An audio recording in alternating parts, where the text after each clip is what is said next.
याद आया कि नगर की सीमा पर एक भोजनालय है जहां उसकी रानी नई बात सुनाने वालों को पेट भर खाना देती है। बुढ़िया के मन में लालच जाग उठा, क्यों ना यह अद्भुत कथा उसे सुना दूं। अगर उसे पसंद आ गई तो जिंदगी भर रसोई की चिंता मिट जाएगी। सोचते ही वह भोजनालय के दरवाजे पर जा पहुंची और वहां मौजूद बड़े बड़े नगाड़े जोर से बजाने लगी। आवाज सुनकर छोटी रानी मन ही मन खुश हो उठी। लगता है कोई बड़ी खबर लेकर आया है। रानी ने सैनिक को आदेश दिया, जाओ और जो भी आया है उसका आदर सत्कार करो। सिपाही दौड़ा और देखा एक बुढ़िया नगाड़ा पीट रही है। उसने पूछा, अम्मा नगाड़ा क्यों बजा रही हो? बुढ़िया मासूमियत से बोली, बेटा सुना है यहाँ खाना मिलता है, बस वही लेने आई हूँ। सिपाही बोला, खाना मिलेगा पर पहले कोई नई बात सुनानी पड़ेगी। बुढ़िया ने आंखें मटका कर कहा, हाँ हाँ सुनाऊंगी, मुझे एक बड़ी अनोखी बात मालूम है। सिपाही उसे भीतर ले आया और बुढ़िया को थाली में तरह तरह के व्यंजन परोस दिए। कई दिनों से भूखी बुढ़िया खाने पर टूट पड़ी। पेट भरने के बाद उसे रानी के पास ले जाया गया। रानी और बुढ़िया एक दूसरे को देखते ही पहचान गईं। रानी ने पूछा, अच्छा अम्मा, अब वह नई बात बताओ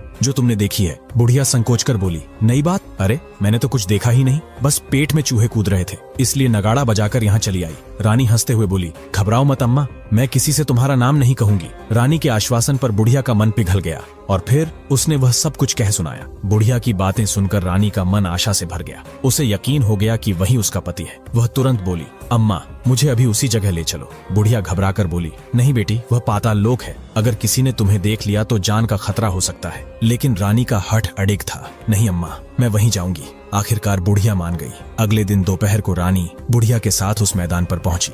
दोनों एक पेड़ की आड़ में छुपकर गाय का इंतजार करने लगी। सूरज ढलते ही अंधेरा फैलने लगा और तभी गाय भी चली आई। गाय जैसे ही नीचे उतरने लगी, बुढ़िया फुसफुसाई, जल्दी कर बिटिया, गाय की पूंछ पकड़ लो, हम इसी के साथ नीचे उतरेंगे। बुढ़िया और रानी दोनों गाय की पूंछ पकड़कर पाताल लोक में उतर गईं। रानी और बुढ़िया पाताल लोक में छुपकर देखती है कि गाय के गले में अपने आप सांकल पड़ गई। अदृश्य हाथ उसका दूध दुहने लगे। एक शानदार सफेद घोड़ा आकर कुंड में छलांग लगाता है और राजकुमार के रूप में बाहर आता है। वह नहाने के बाद खाने पीने में व्यस्त हो जाता है। सोने से वह पहले दिए से पूछता है, दिए दीपंकर, मेरे माता पिता क्या कर रहे हैं? लेकिन इस बार दिया कुछ नहीं कहता, बस बुझने लगता है। उसे आभास हो जाता है कि कुछ अनहोनी हुई है। वह उदास होकर लेट जाता है। तभी रानी का सब्र टूट जाता है। वह दौड़कर पति के पास पहुंचती है और उसके चरण पकड़ने लगती है। राजकुमार बोला, नहीं मुझे मत छूना, सर्वनाश हो जाएगा। रानी रोते हुए कहती है, स्वामी मुझसे भूल हो गई, मुझे नहीं पूछना चाहिए था कि आप रात को कहाँ जाते हैं। अब घर चलिए, आपके माता पिता और प्रजा सभी दुखी हैं।